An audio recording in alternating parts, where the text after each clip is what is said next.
来，乡亲啊，继续来看这件，这是海军反舰直升机昨日发生着动落地意外，有4位的军事官受伤送病院，其中机工长刘尚军全身躯有95%的烧烫伤，虽然用叶克膜来抢救，但是伤势实在是太严重了，家属是忍痛放弃急救，留一口气，甲送转来桃园的老厝。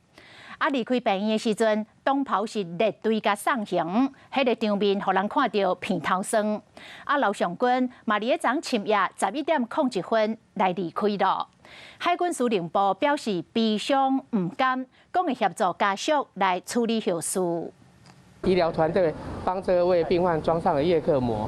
就算有到叶克膜全力要抢救，也毋过海军 S 机动师直升机的机工长刘尚军，规身躯95%，2度到3度的烧烫伤，家属做出放弃急救的决定，留一口气送转去桃园。离开病院时，东袍列队含泪送行。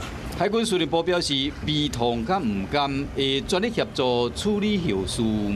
发生意外直升机，搁伫营区内，和纳色的布棚砍掉了。这意外发生伫22下晡，海军机号2303 S 机动师反舰直升机伫高雄左营基地执行训练的时，敢若是尾47号动落地，现场一直出现伤车随喷水降温。除了刘尚军以外，其他3人状况有较稳定。他们都相对的观察个几天才会让他出院。军方表示，这摆事件是动落地，也不过专家看法无共款。就不是重落地嘛，因为飞机零件已经在空中飞脱了，飞行员在紧急处置的状况之下，飞机坠毁了嘛。直升机后面有个小螺旋桨，那如果这个小螺旋桨失效的话，那直升机就打转往下掉哦，所以它应该不是一个迫降。到底是什么原因造成这摆意外？军方讲正在调查，是讲国军的直升机重大飞安事故，最近几年来有几啊件。为后勤保养到人员的训练，每一部分恐惊拢要好好重新检讨。